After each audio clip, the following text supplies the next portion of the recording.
Welcome to sauce TV. నేను మీ ఆబిద్ హుసేన్.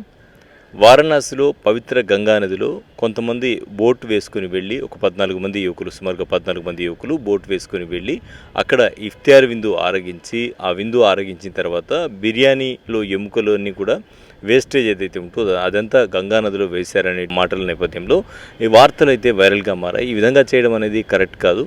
బిర్యానీ తింటే తిన్నారు, కానీ తిని ఆ వేస్టేజ్ ఏదైతే ఉందో అది పవిత్ర గంగా నదిలో కలపడం ఏ విధంగా తీసుకోవాలి అనే విషయంపై ఈరోజు మనతో మాట్లాడేందుకు సయ్యద్ సమీ హుసేన్ మైనార్టీ నాయకులు ఉన్నారు. చెప్పండి, 14 మంది యువకులు బోట్ వేసుకుని ఇఫ్తియార్ విందు కోసం పవిత్ర గంగా నదిలోకి వెళ్ళి అక్కడ భోజనం చేసిన తర్వాత ఆ బిర్యానీ వేస్టేజ్ ఎముకలు ఏవైతే ఉన్నాయో అవి గంగా నదిలో వేశారని చెప్తూ ఉన్నారు. దీన్ని ఏ విధంగా తీసుకుంటారు, మీరేమంటారు?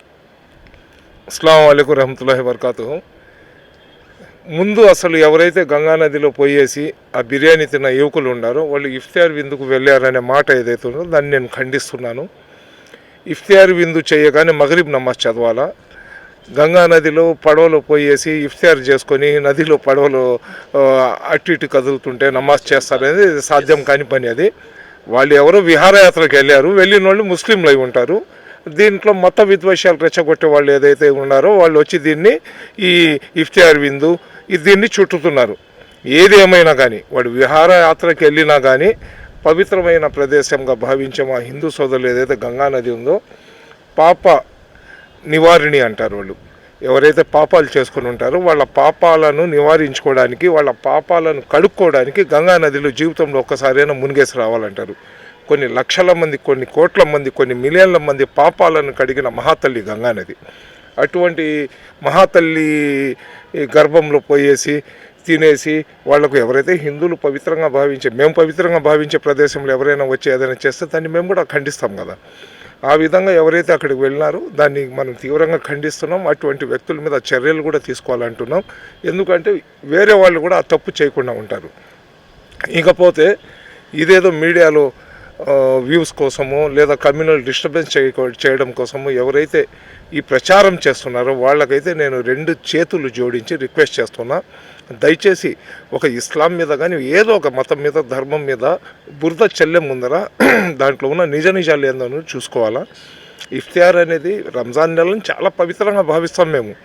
1 నిమిషం కూడా మనం వృధా చేయము. అటువంటిది రెండోది ఏంటంటే ఏదైతే ఫాస్టింగ్ టైమింగ్ ఉందో కరెక్ట్గా ఇప్పుడు 6 గంటల 20 నిమిషాలకు అయిపోవాలంటే 6 గంటల 20 నిమిషాలకు అయిపోవాలి. 6 గంటల 22 నిమిషాలకు చేసుకోవడానికి లేదు. అది వాడు ఎవడో బోట్లు తీసుకొని చికెన్ బిర్యానీ పార్సెల్ కట్టించుకొని వాడు పోయి గంగా నదిలో పోయేసి వాడు దానికి చేశాడంటే దట్ ఈస్ హైలీ ఇంపాసిబుల్.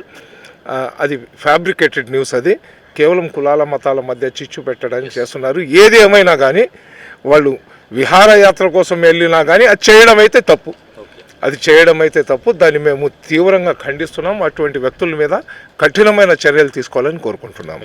నిజం చెప్పారు. వాస్తవంగా ఏంటంటే ఇఫ్తియార్ విందు స్వీకరించిన తర్వాత వెంటనే నమాజ్ చేయడం జరుగుతుంది. అది నదిలో సాధ్యమయ్యేటువంటి పరిస్థితి లేదు. సో కరెక్ట్ పాయింట్ చెప్పారు సమీ గారు మీరు. సో నదిలో సాధ్యమయ్యేటువంటి విషయం కాదు కాబట్టి ఖచ్చితంగా ఇఫ్తియార్ విందు కోసం అయితే వాళ్ళు వెళ్ళలేదంటారు మీరు. సమస్య లేదు. ఇఫ్తియార్ విందు అనేదే వదిలేయండి. అది రంజాన్ నెలలో 5:30-6 గంటల నుంచి మసీద్లో కూర్చొని మేము అల్లా దగ్గర ధ్యానం చేసుకుంటున్నాం. వాడు ఎవడో విహారయాత్ర కోసం వెళ్ళినోడు ముస్లిం అయి ఉంటాడు.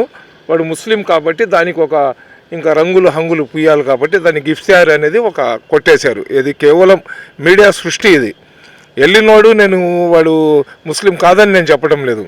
వెళ్ళినోడు ముస్లిం అయి ఉండొచ్చు. వాడు ముస్లిం కాబట్టి దానికి ఇఫ్తియార్ పెట్టేశారు. ఎవరైనా హిందూ వచ్చి తెలియక కడుపు ఉబ్బిపోయి దర్గా దగ్గర, మసీద్ దగ్గర యూరిన్ పాస్ చేశాడు అనుకోండి, వీడు కావాలని వీడు హిందూ కాబట్టి ఇక్కడ యూరిన్ పాస్ చేస్తున్నాడని చెప్పి ఈ మాలో కూడా కొంతమంది ఎదహలు ఉన్నారు కదా, వాళ్ళు ఎలాగ ప్రచారం చేస్తారో అటువంటి ఎదహలు చేసిన ప్రచారం తప్ప దీంట్లో అయితే వాస్తవం లేదు. నిజం చెప్పారు. వాస్తవానికి ఫ్యాక్ట్ చెక్ అనేది తీసుకున్నప్పుడు ఇఫ్తియార్ విందు ఎవరు చేసినా కూడా 6 గంటల 18 నిమిషాలు, 6 గంటల 20 నిమిషాలు ఏదైతే టైమింగ్ ఉంటుందో ఏరియాని బట్టి ఆ టైమింగ్ ప్రకారము ఖచ్చితంగా నిర్ణీత సమయానికి ఇఫ్తియార్ విందు చేయాల్సి ఉంటుంది. అంటే రోజా విరమణ, ఉపవాస దీక్ష విరమణ చేయాల్సి ఉంటుంది. ఆ వెంటనే కూడా నమాజ్ చేయాల్సినటువంటి పరిస్థితి ఉంటుంది. అది మ్యాక్సిమం 99.9% అందరూ కూడా మసీదులోనే చేస్తారు. ఒకరు ఇద్దరు ఎక్కడన్నా బయట ఉంటే వాళ్ళు అక్కడ బయట చేయడం జరుగుతుంది. అయితే నిర్ణీత సమయానికి ఇఫ్తియార్ విందు చేసిన వెంటనే ఉపవాస దీక్షలో ఉండేటువంటి ప్రతి ముస్లిం కూడా నమాజ్ చేస్తారు. కాబట్టి నదిలో నమాజ్ చేయడం సాధ్యం కాదు. కాబట్టి ఇది ఖచ్చితంగా ఇఫ్తియార్ విందు అయితే కాదు, ఎవరో ఆకతాయిలు చేసినటువంటి పని.